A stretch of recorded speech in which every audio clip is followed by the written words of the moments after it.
I'm all for keeping things simple in the kitchen. Believe me, I want an easy life. I weep when I read one of those recipes when it takes a whole lunch hour just to get through the list of ingredients, let alone do the shopping. Anyway, you don't need a lot of ingredients if the ones you use really hit you with flavour. I mean, look at these. This is why I go in for a little off-the-shelf exoticism, because I know if I have one of these pre-blended spice mixes at home, I can cook something really special after work any day without any effort whatsoever.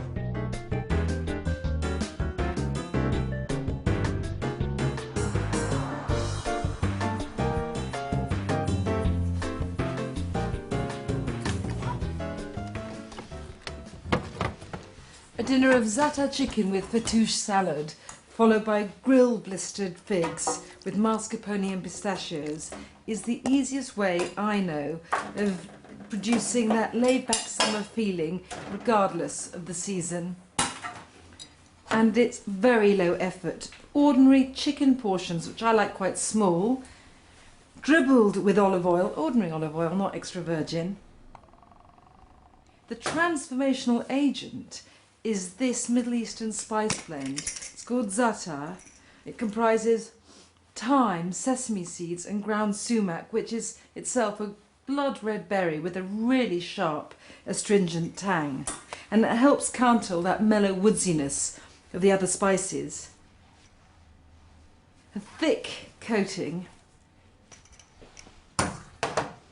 Make sure the pieces are really well covered with this bosky bark coloured mix, because you want the flavours really to infuse deeply, as well as creating a nubbly crispy burnished skin once they're roasted. So I'm going to leave the chicken to sit in its marinade rub for a while, and then it'll need about 40 minutes in a really hot oven, so that gives me plenty of time to get on with the salad later.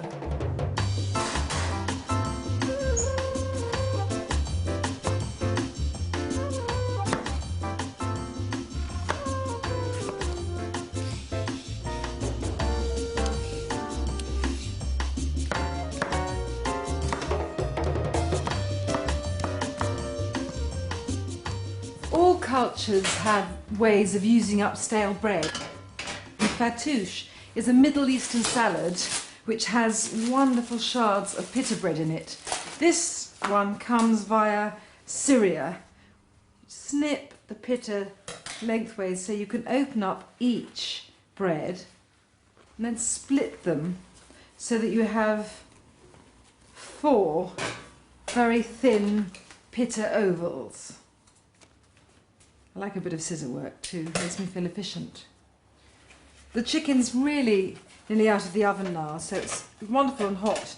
I can just slide this on the tray beneath the chicken, it'll crisp up in no time, which is about how long it takes to assemble this salad. Juicy cubes of tomato, about 3 or 4 tomatoes, depending on the size. And a whole cucumber cut up into rough triangles. I normally never bother to peel a cucumber, but there's something about that pure jade paleness here that I want. Although this is cool and refreshing, it has to have a bit of fire, even if it's only a mild bit, and for that I want some spring onions. 3 or 4, depending on how fat they are. Just snip. There's no need to make this fattoush just to go with the oven bronze chicken there. I do, just simply because I've got into the habit. It's a kind of no-brainer when I've got people for dinner after work. I know I've got supper together. But if you wanted, this fattoush would be lovely as supper in itself, but in which case I might throw in some chunks of salty feta. Mint, which I am mad for. Great fat bunch of it, which along with the cucumber is so cool and refreshing. I want the mint chunky, rather more like a salad leaf than a bit of chopped herb. It suits me anyway, and this is a very rough and tumble salad, or it is the way I make it. Parsley as well. You need hardly chop the parsley. A few chops and we're in. and a bit of garlic. I just find it easier to mince it straight on top of the salad, but you can easily make up the dressing separately. I think the pitta should be about brown by now. There they are. Perfect. I have asbestos hands, but you may prefer to leave the pitta before snipping it in. I like to have most of the pitta in the salad now to absorb all those herbs and juices, but I like to leave one or two back just to snip over at the end for contrast and crunch.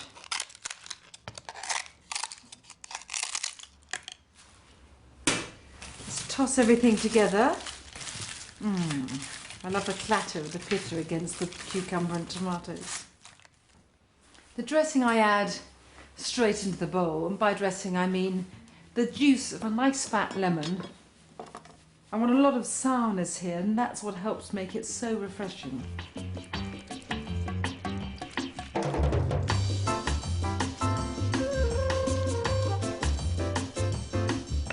And some olive oil.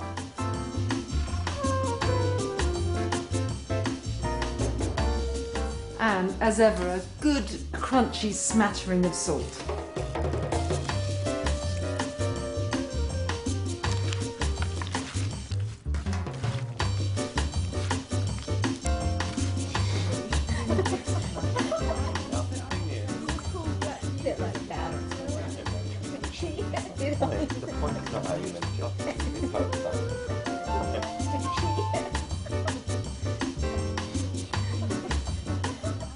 The chicken is really well cooked, darkly and thickly spiced. All it needs now is a sprinkling of salt, and only if you feel like it, some parsley, and that couldn't be better. As for the salad, a final splintery topping of pitta, and the final late reward, some sumac. Sumac is one of the components in the za'atar, which is on the chicken, and it is intensely, deeply and pleasurably sour. Yeah.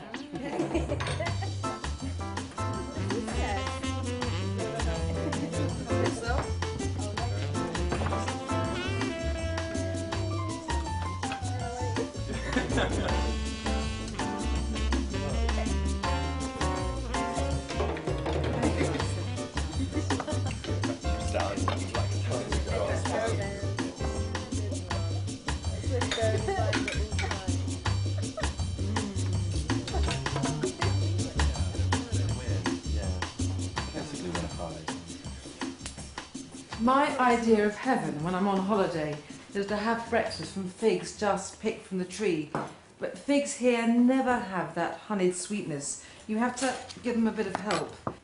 Some butter, a splash of orange flower water, going for the Arabian Nights feel here. A little more of that mood with the rose water.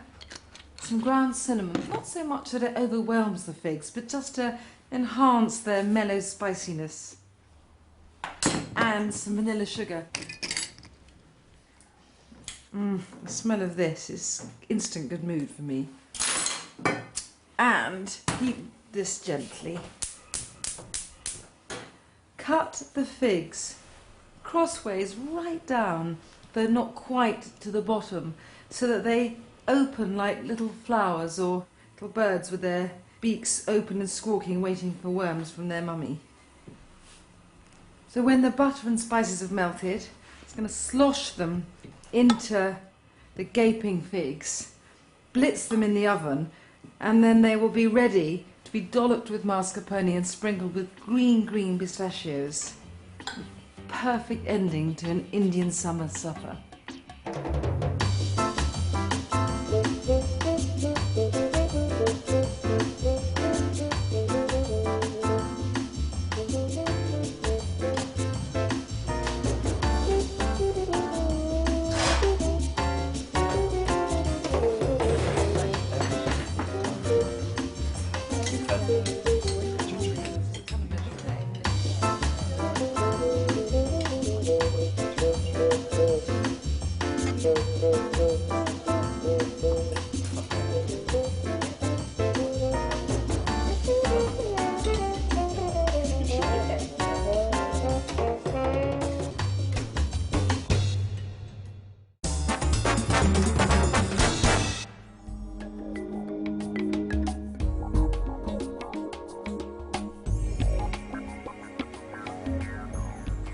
have such a passion for Japanese food, but I am never going to start hand-rolling my own sushi or chiseling radishes.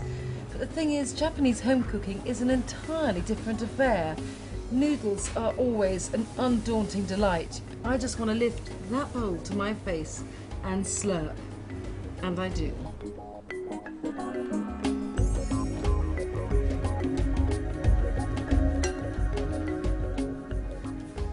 I love the Japanese way of eating cold noodles. I am aware that the notion of cold noodles is not exactly an invitation, but in reality there is something about that slippery tangle, mouth-filling, that is just wonderful.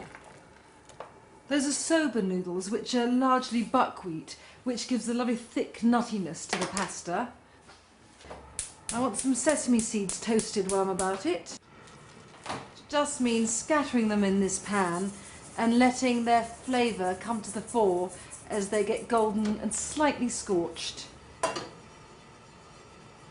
The noodles are cold, and so they have a dressing rather than a sauce, and quite a scant one. First being rice vinegar, lovely sharpness. But everything needs balance in life, and against the sharpness of the vinegar, a bit of honey, the same amount of toasted sesame oil, and a good splash of soy. The noodles are quite sweet actually, so the saltiness of the soy works very well. These just need to be stirred together gently. A few spring onions I need here, a little bunch is all.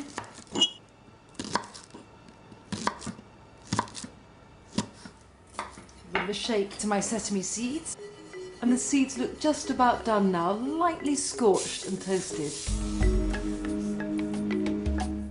Quick final check here. Perfect. Quick drain, and then they need to be drenched with ice cold water just to stop them cooking so they don't go mushy.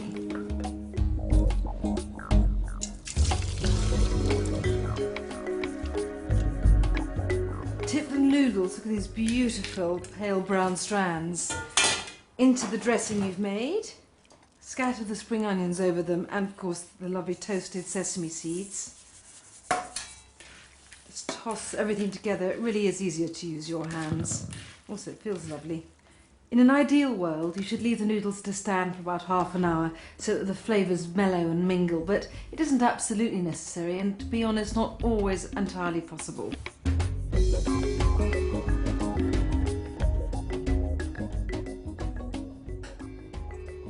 When I make these for myself, I tend to eat just a huge bowlful of them, as they are.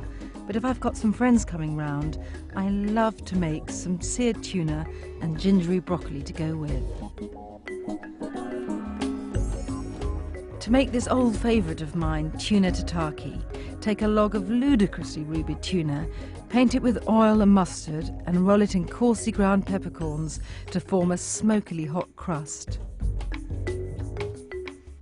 Sear the tuna in a really hot pan on all sides until only the barest edges are browned and the pepper crust is welded onto the fish.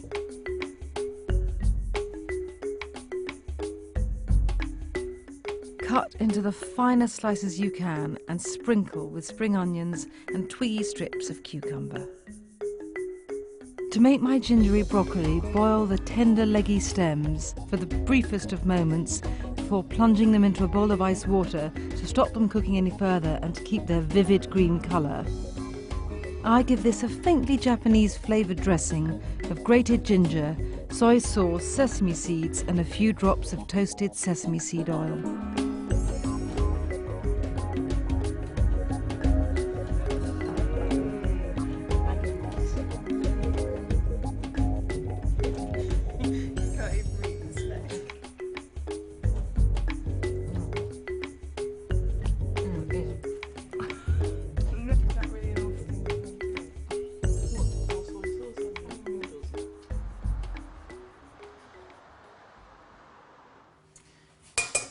Sometimes I want to go the holy way of the noodle, steamed veg and seared fish.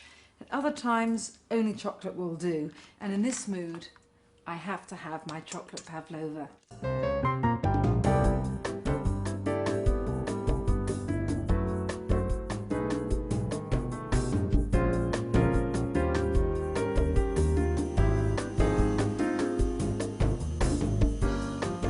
So that's 6 egg whites, which need to be whisked till they're gleaming and satiny.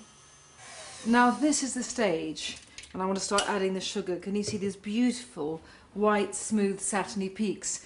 This is why a pavlova is called a pavlova. It was created in honour of Anna Pavlova, the ballerina, after a no doubt fabulous performance in Swan Lake. And this is her bending over with all her tulle. But first the sugar, because meringue really is just sugar and egg whites. 300 grams of sugar for the 6 egg whites. Just add a spoonful at a time, serenely, slowly, unworriedly.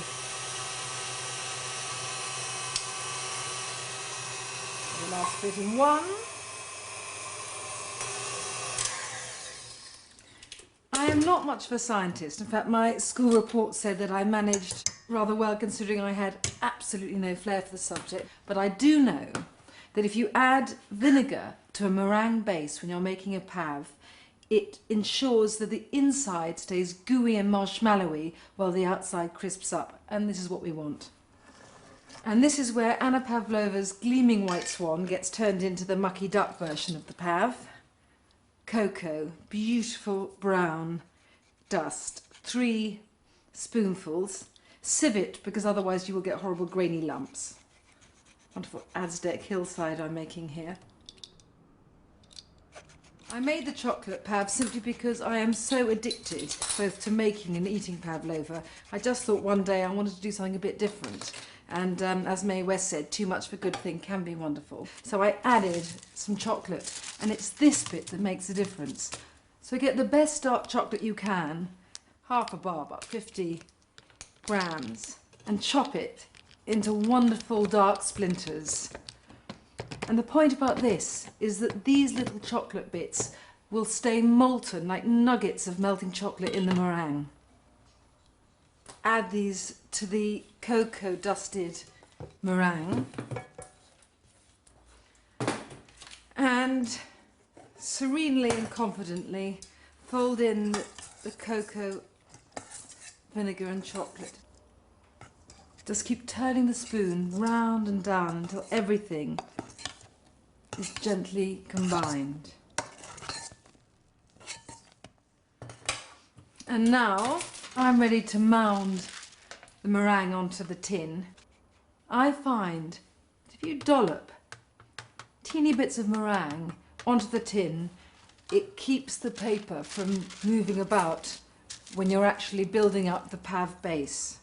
And then mound pleasurably, slowly, as smooth as you go.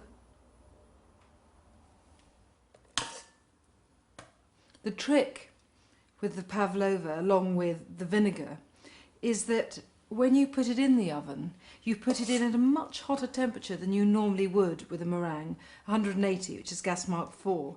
And the minute it goes in, you turn it down to gas mark 2, 150.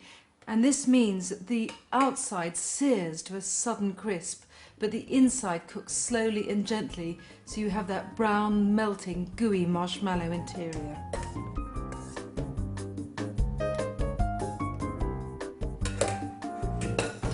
Smooth this down. This will need about an hour and a quarter to cook, and then once it's cool I can slather it with cream and cover it with raspberries.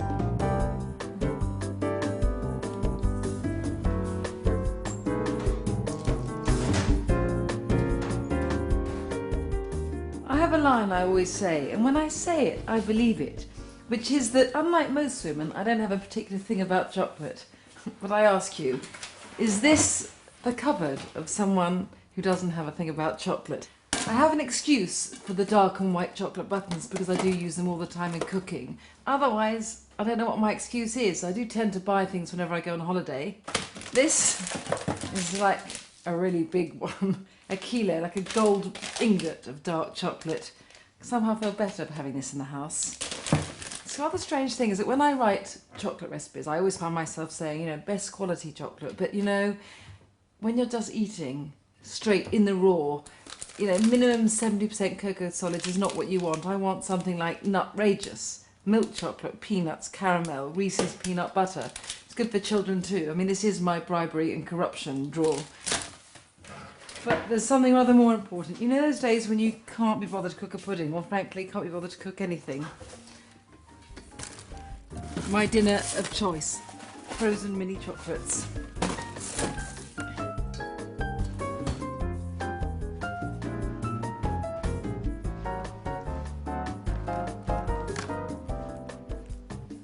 The meringue base has been out of the oven and should be cooled and is beautiful. Don't be alarmed when you see these cratery splinters. It's meant to be like that, not least because you can now see all these lovely gooey bits of dark chewy chocolate underneath the crust. And anyway, this is not conveyor belt cookery, it's home food. It's meant to look like this.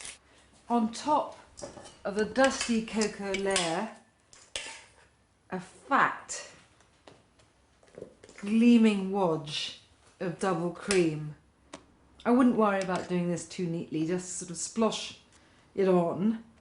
Then all it needs on top is a sort of tumbling layer of raspberries, all crimson matteness. Fabulous. And here they come.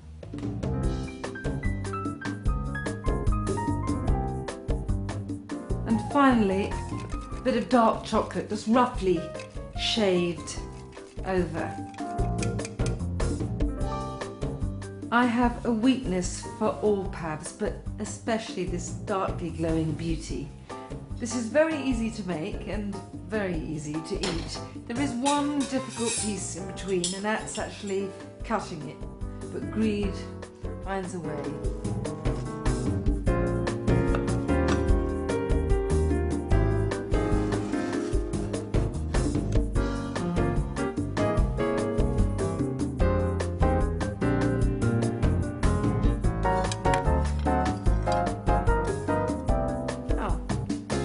Perfect.